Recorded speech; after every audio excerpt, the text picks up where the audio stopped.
जय श्री श्याम।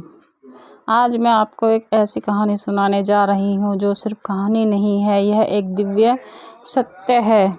यह एक ऐसे भगवान की कहानी है जो कलयुग में हारे हुए का सहारा बने, जिनका नाम सुनते ही रोंगटे खड़े हो जाते हैं, जिनके दर्शन मात्र से जीवन बदल जाता है। राजस्थान की धरती पर सीकर जिले में खाटू नामक एक छोटे से गांव में एक ऐसा मंदिर है जहां रोज लाखों लोग अपनी मुराद लेकर आते हैं। कोई रोता हुआ आता है, कोई हारा हुआ आता है, लेकिन जो भी सच्चे दिल से आता है वह खाली हाथ नहीं जाता। लेकिन क्यों है इस मंदिर में इतनी शक्ति? क्या वह रहस्य जो इस स्थान को दुनिया के सबसे चमत्कारिक धामों में से एक बनाता है? मैं आपको वह कहानी सुनाती हूँ जो समय के पन्नों में दबी हुई है, जो आपकी आत्मा को छू जाएगी।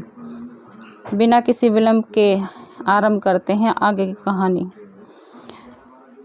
युगों पूर्व जब धर्म और अधर्म के बीच युद्ध की तैयारी हो रही थी, उस समय पांडु पुत्र भीम के पुत्र घटोत्कच के घर में एक अद्भुत बालक ने जन्म लिया। उसकी माता का नाम था मोरवी और अहिलावती के नाम से प्रसिद्ध थी। जन्म के समय आकाश में दिव्य प्रकाश फैल गया, देवताओं के मृदंग बजे थे। यह बालक था बर्बरीक, एक ऐसा योद्धा जिसकी वीरता और शक्ति की गाथा आज भी कही जाती है। बर्बरीक के जन्म के साथ ही प्रकृति में अनेक चमत्कार हुए। वृक्ष फल फूलों से लद गए, नदियाँ मधुर संगीत बजाने लगी और पशु पक्षी आनंद में नृत्य करने लगे। कोई दिव्य आत्मा धरती पर अवतरित हुई है। बचपन से ही बर्बरीक में अद्भुत शक्तियाँ थी। जब वह मात्र 5 वर्ष का था तब उसने एक हाथी को केवल अपनी मुट्ठी के बल पर रोक दिया। 10 वर्ष की आयु में उसने एक ही दिन में राक्षसों का वध कर दिया। माँ मोरवी अपने पुत्र को सिखाया, हे पुत्र, जीवन में हमेशा याद रखना सबसे बड़ा धर्म है हारे हुए की सहायता करना। जो निर्बल है, जो असहाय है, जो संकट में है, उसके साथ खड़े होना ही सच्चा धर्म है। माँ के इन शब्दों को बर्बरीक ने अपने हृदय की गहराई में बसा लिया। वह जानता था कि उसकी शक्ति का उपयोग कमजोरों की रक्षा के लिए नहीं है।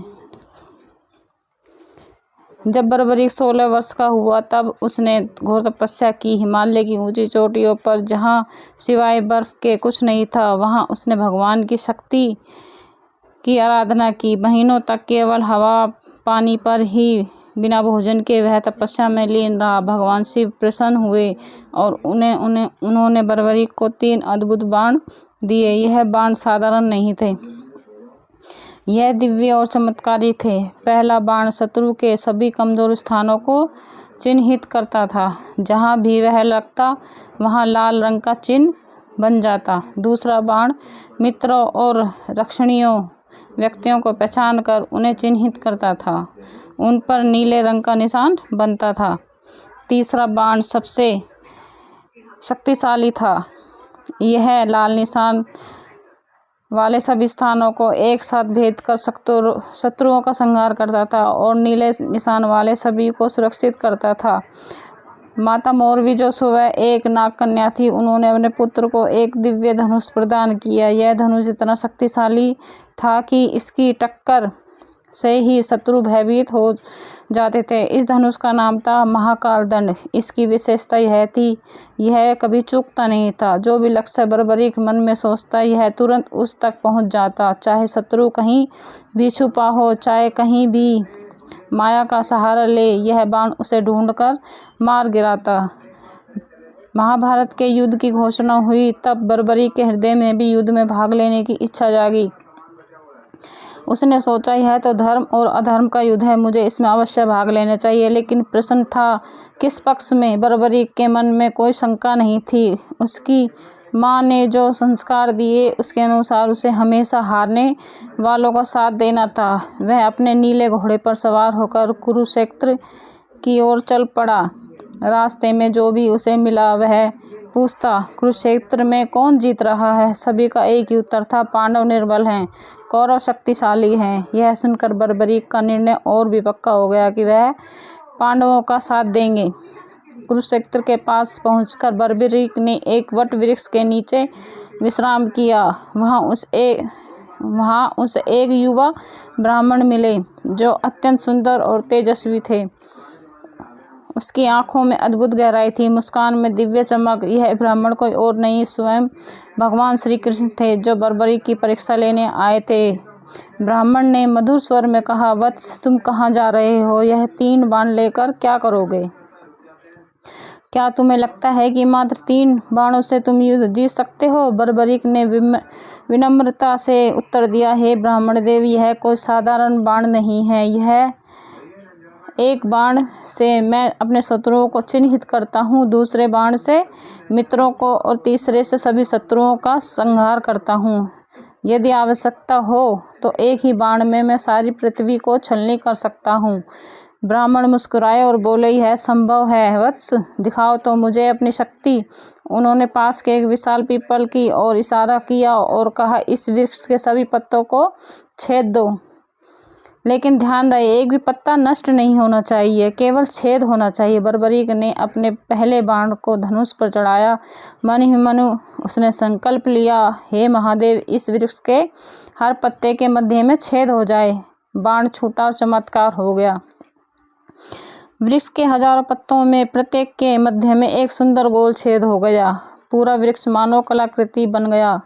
लेकिन चमत्कार यहीं नहीं रुका। ब्राह्मण के पैर के नीचे जो एक पत्ता दबा हुआ था, उसमें भी छेद हो गया। बर्बरीक समझ गए कि यह कोई साधारण ब्राह्मण नहीं है। तभी ब्राह्मण का रूप बदलने लगा। चारों ओर दिव्य प्रकाश फैल गया। उनके सिर पर मोर पंख का मुकुट दिखाई दिया, हाथों में सुदर्शन चक्र और मुरली। यह थे स्वयं भगवान श्री कृष्ण। बर्बरीक तुरंत उनके चरणों में गिर पड़े और बोले, हे जगन्नाथ, हे कृष्णा, मुझ पर कृपा करो, लेकिन मैं समझ नहीं पा रहा कि आप मुझसे क्या चाहते हैं। भगवान कृष्ण ने उससे उठाया और प्रेम से कहा, वत्स, मैं तुम्हारी शक्ति से प्रभावित हूँ, लेकिन एक समस्या है। तुम्हारी शक्ति इतनी महान है कि तुम युद्ध में भाग लोगे तो पूरा युद्ध असंतुलित हो जाएगा। फिर कृष्ण ने समझाया, तुमने कहा कि तुम हारने वालों का साथ दोगे, लेकिन सोचो, यदि तुम पांडवों के साथ मिलकर कौरवों को हरा दोगे तो फिर कौरव हारने वाले हो जाएंगे। तब तुम्हारा धर्म होगा कौरवों का साथ देना, और यदि तुम कौरवों का साथ दोगे तो पांडव हार जाएंगे, तब तुम्हें पांडवों का साथ देना पड़ेगा। इस तरह तुम अकेले ही पूरा युद्ध लड़ोगे और सभी महारथी केवल तमाशा बीन बनकर रह जाएंगे। बर्बरीक के मन में तूफान मच गया। उसने समझा कि भगवान सत्य कह रहे हैं। उसकी शक्ति वास्तव में इतनी प्रबल थी कि वह अकेले ही युद्ध का परिणाम बदल सकती थी। भगवान श्री कृष्ण ने धीरे से कहा, वत्स, मैं तुमसे गुरु दक्षिणा मांगता हूँ। अवश्य प्रभु, आपकी आज्ञा मेरे लिए सर्वोपरि है, मांगिए, क्या चाहिए आपको? भगवान श्री कृष्ण ने गंभीर स्वर में कहा, मुझे तुम्हारा शीश चाहिए। यह सुनकर बर्बरीक के चेहरे पर एक पल के लिए उदासी छा गई। उसके मन में हजारों विचार आए। युद्ध देखने की इच्छा, वीर गति पाने की चाह, यश कमाने की लालसा, सब कुछ एक ही पल में बिखर गया। लेकिन अगले ही क्षण उसके चेहरे पर शांति आ गई। गुरु का आदेश उसके लिए सब कुछ था। प्रभु बर्बरीक के दृढ़ स्वर में कहा, आपकी इच्छा मेरे लिए आदेश है, मैं अपना शीश अवश्य दूंगा, लेकिन मेरी एक प्रार्थना है। कृष्ण मुस्कुराए और बोले, कहो वत्स, क्या चाहते हो? बर्बरीक बोले, मैं युद्ध देखना चाहता हूँ। मेरा शीश काटने के बाद भी यदि वह दृश्य देख सके तो मैं अपने जीवन को सार्थक समझूंगा। भगवान कृष्ण ने प्रसन्नता से कहा, तथास्तु, तुम्हारा शीश न केवल युद्ध देखेगा बल्कि युद्ध की संपूर्ण गाथा को समझेगा भी। और सुनो, एक और वरदान देता हूँ, कलयुग में तुम मेरे नाम से पूजे जाओगे, लोग तुम्हें श्याम कहकर पुकारेंगे। बर्बरीक ने अपनी तलवार निकाली। भगवान श्री कृष्ण के सामने झुकते हुए उसने कहा, हे कृष्ण, यह चीज आपको समर्पित है, इसे स्वीकार कीजिए। एक ही बार में बर्बरीक ने अपना शीश दान दे दिया। आकाश से पुष्प बरसने लगे, देवता के मृदंग बजे और चारों ओर दिव्य प्रकाश फैल गया। कटा हुआ शीश भूमि पर गिर पड़ा। लेकिन उसकी आंखें खुली हुई थी, चेहरे पर तेज बना रहा। भगवान श्री कृष्ण ने उस चीज को उठाकर कुरुक्षेत्र के युद्ध क्षेत्र के पास एक ऊंचे स्थान पर रख दिया, जहां से संपूर्ण युद्ध दिखाई दे रहा था। 18 दिन तक चले महाभारत के युद्ध में बर्बरीक का शीश सब कुछ देखता रहा। उसने देखा कैसे महान योद्धा एक एक करके मृत्यु लोक को प्राप्त हो रहे हैं। भीष्म का सरसैया पर लेटना, अर्जुन की वीरता, कर्ण का दान, द्रोणाचार्य का त्याग, लेकिन सबसे बढ़कर उसने देखा भगवान कृष्ण की लीला, कैसे वे धर्म की स्थापना के लिए हर पल युद्ध को संचालित कर रहे हैं।